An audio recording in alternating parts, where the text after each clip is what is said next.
And Serral has been very vocal about not wanting to play ultra late game lately in this matchup. We see the queen count going up. I see Overlord speed.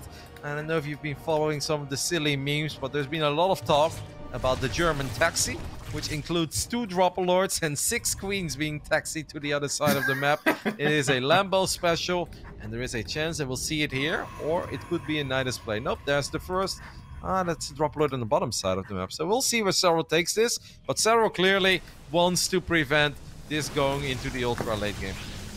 Yeah, and I mean, I like this style that we've seen. It popped up in the GSL and was exciting to watch there too. This idea of getting 3 bases and defending with Void Rays.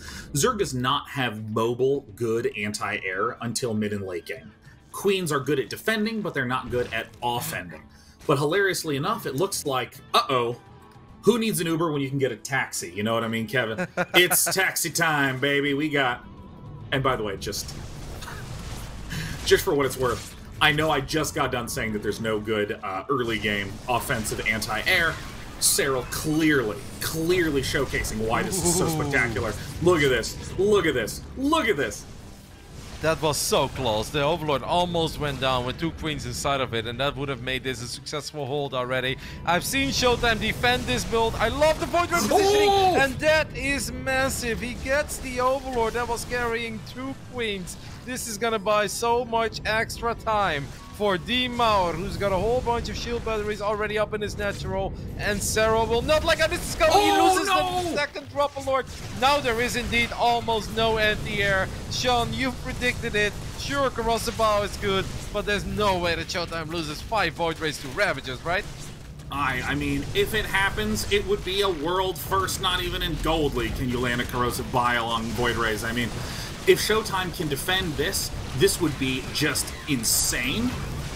No, it does wind up falling down. The dropper lords are going to try to still make some forays forward, and it's going to be an instant retake from Showtime, but look at the spectacular defense that Showtime pulled off. You know, again, layers of Starcraft are what make me just love this game and Brood War so much.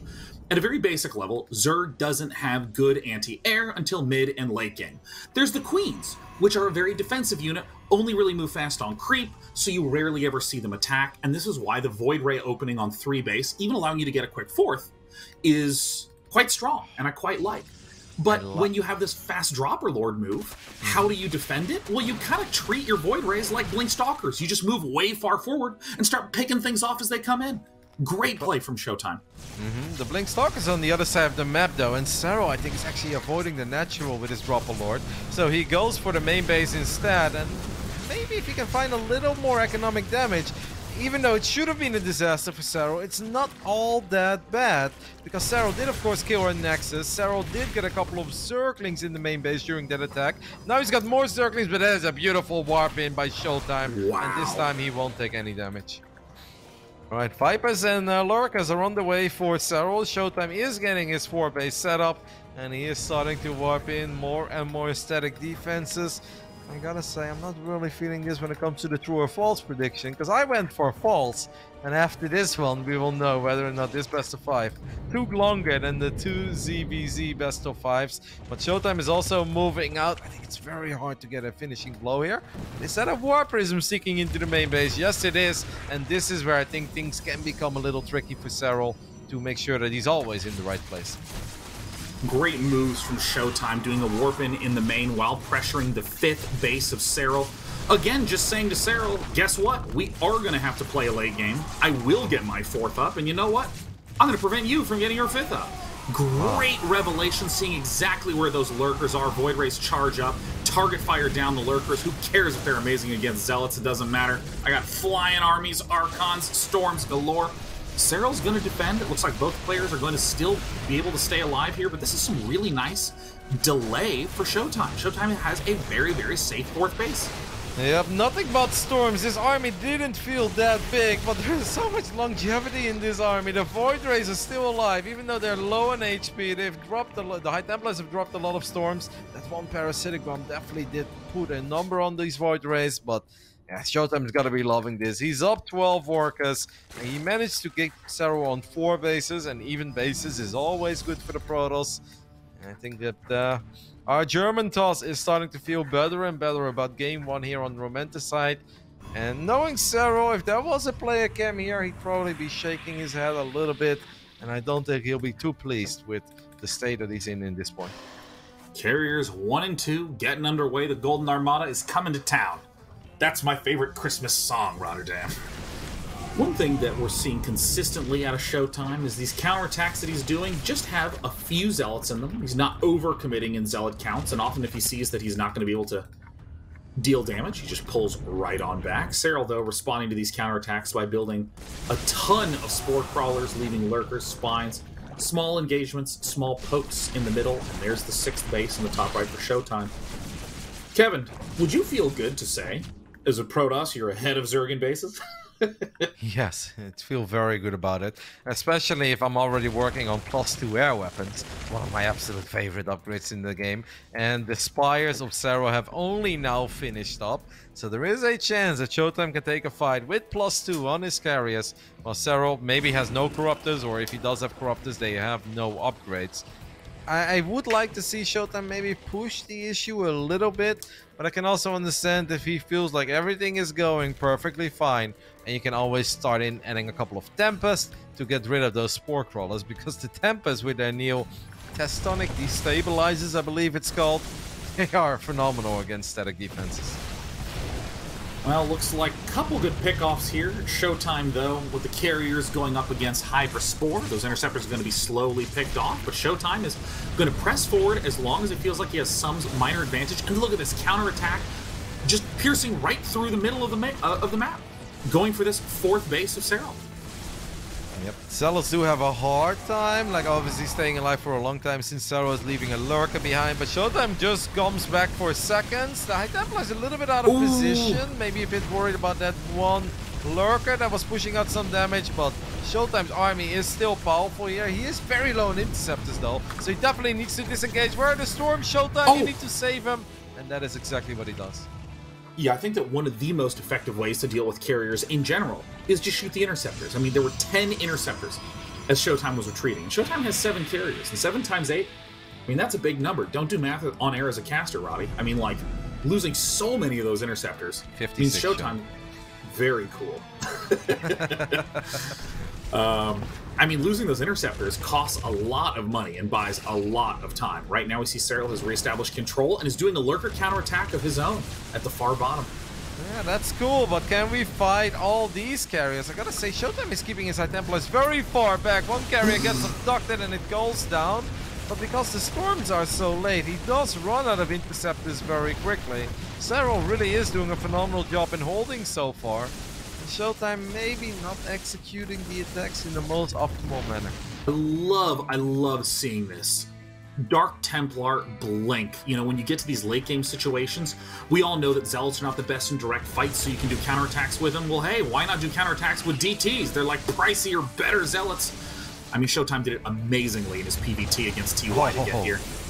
Oh, that was a very good storm, and once again the double feedback immediately. That's the kind of stuff that you're really looking for if you're Showtime. His 3rd base is definitely in a bit of trouble though, and that's why he decides to recall. Actually recalls pretty much everything he had. So Serral will be able to... Oh, he left a couple of Archons behind the flanking Archons, obliterating all these Hydras. That's a beautiful move by Showtime. I've never heard of a flanking Archon before. That's incredible! A world first! I mean, right now, Serral has been completely on point with splitting units around, continuing to apply pressure. These Zealots have tried to attack the top. Serral already had the Hydras ready. Bottom left expansion is going to fall for Serral, but Showtime's top right 6th. Showtime has all the defense he needs there. Yep. Serral is close to maxing out. He's got 69 drones, so you don't want to count them out as he's adding in 5 Ultras. Some people are always a little bit confused about Ultras when you go up against carriers, but carriers actually kind of struggle in killing Ultras. Like, sure, they'll kill them eventually because Ultras can't fight back, but it takes a long time for a carrier to take out an Ultra. And then obviously the idea is to get Lurkers and Ultras on top of the High Templars, and if Storm is gone, well, then Corruptors have a lot more potential against the carriers. Yeah, I mean, the fact that Ultralisks have 6 armor right now, when you get Carapace 3, they have 7 total armor. I mean, the Interceptor is just, like, they hardly do anything at all. But man, I especially love what you were saying about Ultras just ripping through the High Templar below that can cause a lot of problems for the rest of the Zerg army. But I mean, if I'm just doing my basic counting by numbers, Kevin, we're seeing more expansions up and operational for Showtime, more money in the bank for Showtime. Serral has to get an engagement where he can actually trade up in terms of resources, but Showtime is not really doing anything dramatic. Just carefully moving forward, carefully taking more bases, preventing losses of expansions. And it's this long-term efficiency that I think will eventually grind most Zergs out. But will it grind out Serral, you know? She can't really land the feedbacks there in time. So first carrier goes down, the second one goes down. My goodness, when I look at Serral playing like this, I'm like, maybe I was wrong. Why did I doubt Serral? I fell for that trick. He's talking about this late game being unwinnable and all of that. And he's been in trouble this game. This hasn't been the cleanest game. He opened up with a failed German taxi. And then, yeah, he did some damage and he took out the Nexus, but it wasn't fantastic. And now it's starting to look better and better. He's got, all of a sudden, it's like, how many Corruptors do we have? 23, my goodness. He's getting 3 upgrades on his Spire already as well. Yeah, I mean, this is a terrifying Zerg to go up against. And I gotta say, Harsim's prediction is starting to look pretty good. Because this is just the first game and it's already 22 minutes in. This is amazing, everyone. Put your feet up, you know, make sure you have a nice cup of hot cocoa, maybe start up the fire. Because we're going to have some nice, calming, reassuring, death-defying battles between two of the best players in the world. You know what I mentioned as well is that this is now a 25-minute game. Oh my god, and there we go. I was like, it's a 25-minute game and we haven't seen a mothership. And Showtime definitely had resources to build a mothership, but he clearly chose not to build a mothership yet. And right when I start the sentence, he fires up the mothership. After we have a recon, the army's getting quite close to each other here. Oh, this is really interesting. I mean, normally you see Ultralisks backing up the Corruptors, so that way the Corruptor Viper can get onto the carriers while the Ultralisks deal with, you know, a small number of High Templar Immortals on the ground or what have you. But going back to some traditional play, you know, Infestor, Broodlord, Corruptor, and Sporecrawler just gently pushing across the map. Showtime getting on top of those lurkers that were left behind in the bottom left. They were also kind of sieging the cannons and the batteries. I love the way that Serral has been doing that. He's like, alright, you've been wiping in quite a few units at the bottom. Let's see if you can now accomplish something with our Broodlords, Corruptors, Vipers, and Infestors on the top left. It's gonna be hard to take out that army of Showtime, but if he can land 1 or 2 abducts, then I think the army all of a sudden is less powerful. Because Void Rays, it's almost impossible to keep those alive against both Fungal Growth and Parasitic Bomb. I cannot believe this top right expansion is finally falling. Serral has been trying to pick this expansion off all game long. And it looks like Serral is going to slowly be able to get a little bit more of an advantage. Now, one of the ways that Serral can try to get a win here is by denying the top right and getting all the other bases in the middle and bottom left. Oh, Serral loses that center expansion. You know, that's more okay, because this is a little bit more easy to defend with this Broodlord Viper army. Yeah, and it wasn't a free pickup, right? Like, getting a hatchery kill is nice, but Serral's maxed out, he's got money in the bank. Showtime is maxed out, he's got money in the bank. So yeah, you take out a 300 or 350 mineral building, but at the same time you lose a couple of Dark Templars, Archons, like that's gas. And often we run out of minerals before we run out of gas. And Showtime is now going to add in a couple of Tempests. He's like, alright. I always felt that maybe there was a way to end this game, but now we are truly embracing the late game. Serral probably wants to make some magic happen before we enter the late game, and those Tempests are on the battlefield. What a treat! This series is amazing, Kevin! I don't even care that it's the first game I'm calling. This series is going to just continue to deliver. What a game one! Still no clarity in sight as to who's coming out on top. Serral is actually doing a very interesting attack angle here because he can actually barely pierce through from behind the center expansion and start picking off away at the probe line. And this is an effective way to deny the center base. And I really think that the entire game is going to come down to these 2 center bases and the 2 corner bases. Can we just talk about the fact that we have a couple of very cute banelings 28 minutes into a game that do not have speed yet? Like, those are just things you don't see very often. Yeah, that's like me right now. You can't make me run. I'll walk there, but I see no reason to be in a hurry. Well, Serral is finally taking out this base, but there aren't too many resources left, so I really don't recommend the Showtime ever rebuilds the Nexus. But now the Tempests are on the battlefield, and I think they were just able to pick up their first Broodlord. And you look at the banks that these two players have. Serral still active with Lurkers, Banelings in the bottom left. Serral's doing an amazing job in splitting up his army and really applying the pressure, but battery overcharge is awesome. Doesn't keep the Immortal alive though. And meanwhile, slow siege from Serral from up above. I mean, in the exact same way that we saw Showtime for the 10 to 20 minute mark peeling Serral into different locations, suddenly Serral has two types of very, very hard to kill armies that are chipping away at the corners. And now look at the map. Serral has the bottom left in complete and total lockdown. There's more units being rallied into the center of the map. We have this gigantic Corruptor, Broodlord, Infestor, Viper army, this incredibly gas-heavy army, just chilling right in the middle of the map. And now Serral's actually taking the top right. This is how you can win in an infinitely long game. Eventually, everyone gets mined out, and whoever has the most resources wins. And my gosh, Serral with this incredible lurker, ultra pressure. I truly love. Normally you think that there are no openings, but Serral will find an opening, crashing in with a couple of Banelings, taking out 8 probes again.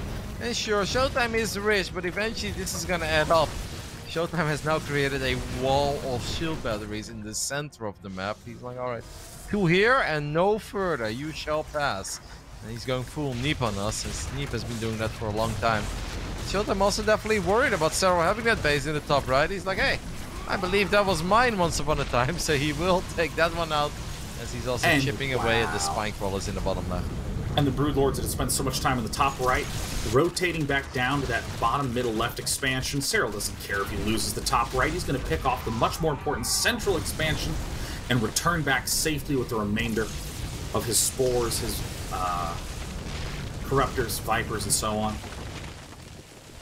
It's a 30-minute game, and the end is nowhere near in sight. I believe that Harstum has predicted a true, and I am devastated, Day 9.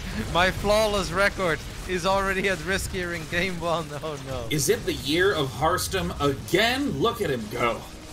Coming up with numbers, predicting their behavior perfectly. I would have never thought that this is how the extreme end of the game would function. I mean, Serral was talking about how difficult it is to deal with Protoss late game, and Serral's just literally not fighting this main army. He just always runs away. These counterattacks are starting to add up. I mean, there still is 7,000 gas in the bank for Showtime, but Serral has access to more resources right now. Yep, that is a lot of gas. We have a couple of Zerglings looking for a Serral on one of these Immortals. Normally you wouldn't even make Immortals here, but yeah, since Serral's being so annoying with his Ultras, I don't hate seeing a couple of Immortals being added to the mix. And Showtime is once again going to try to pick up a couple of Spore Crawlers. At this point, Showtime has already taken out 22 Spore Crawlers in this game. I mean, I don't think it'll end in a draw, but it's amazing that this game could possibly end in a draw. I mean, both players are being so efficient with their main armies. This bottom left expansion is the big danger. I mean, if Showtime can take out bottom left, there's a lot of resources that are still there. Showtime is losing all control over the top right side. A small Showtime counterattack picks off this virtually useless top right expansion. But I mean, right Showtime now, had enough of this, Sean. I was like, you know what? I can keep chasing Ultras all day, or we can just truly make this golden Armada army shine. As Serral is going to lose his bottom left side base. Eventually, Serral is going to be forced to fight this, and since Showtime only has 23 probes at this point, he's got 167 army supply, and he's making a few more Void Rays. That is insane! I love it! 23 probes! The middle expansion, though, just inches away. The Golden Armada is still not quite close enough to defend this center base. And I mean, looking at the income, it's pretty damn low for Showtime. It really is, but yeah, we still have that safety bank. I mean, it really does feel like we are just gearing up for that one big epic fight. It's just that both players want to make sure they get the best possible engagement to that epic fight. Because there are no workers left, there isn't that many, or there aren't that many resources left anymore. over the last, like, I've been keeping a close eye on the unit's lost resource tab. It was basically even around the 22k mark, and Showtime has lost 6,000 resources more than Serral in the last 15 minutes of all of this. But I don't know if that's really going to matter. What will matter is that the storms land, or the parasitic bombs, or the abducts, or the fungal growth. I almost said blinding clouds, but the Zergs would have hated me if I said that. I mean, weirdly enough, in units lost, it's actually Serral that has been getting the more efficient end of these exchanges. Killing just a little tiny bit more. Alright, nice slowing fields popping down. It really does feel that Showtime's pretty eager to fight at this point. He's like, alright, we've done this for a little while, we've been staring at each other. He's gonna take out this base one more time in the top right. I mean, this is the 14th hatchery that has gone down day 9. Oh, you kidding me? Well, I mean, who needs them, right? He has a bunch left over. You can borrow one if you want. I mean, I worry, though, that if Showtime starts to get impatient and tries to force a fight, that is the opportunity for Serral to win this game. Oh, if fungal, that's the sick fungal, oh my parasitic bomb, oh my goodness. Incredible reaction speed. But where did they recall to? Can he spread them out in time? The parasitic bomb is still dealing some massive damage. There's the yoink on the mothership core, but all these corruptors are taking substantial damage from the storms. Void Rays on full overcharge. Corruptors all in red health. Neural parasites from Serral trying to help pick off the Golden Armada. It doesn't matter. It doesn't matter. Complete and total annihilation happens from the huge number of carriers, Tempest, Void Rays, and look at how many High Templars just popped out, all morphing into Archons. What's the replenishment plan for Serral? Does Serral try to rebuild lots of Corruptors? The answer is yes, but let's not forget that Showtime at the far north has a single DT with 20 kills. Showtime keeping his eye on the prize, not losing any focus. Counterattacks to one of the only critical mining bases of Serral. So I was gonna try his luck one more time, but alright. I can understand some of the frustration of these Zergs, because it felt that a lot of things were going perfect for Serral there. He obviously started off with the fungal and the parasitic bomb and the Void Rays, forced out the recon, and he's like, well, if the Void Rays are not here, maybe I can fight the rest of the army. But then it just rained down storms, and we even had a couple of carriers being neuroparasited, but it still wasn't enough. The DPS of the carriers and the Void Rays, and of course all the storms that went down, just reigned supreme. And now Showtime is the one who's maxed out. All of a sudden Serral lost 4,000 resources more, and I'm actually surprised that Serral still thinks that he can turn this around. Maybe he's hoping that Showtime is very broke, but we know that Showtime wasn't that broke, and he rebuilt the entire army. Good spellcasting here by Yona, but there's no stopping this Protoss force. Man, no matter how Serral tries to micro, there's too much. After 38 minutes of deliberate, slow grinding play, Showtime comes out on top.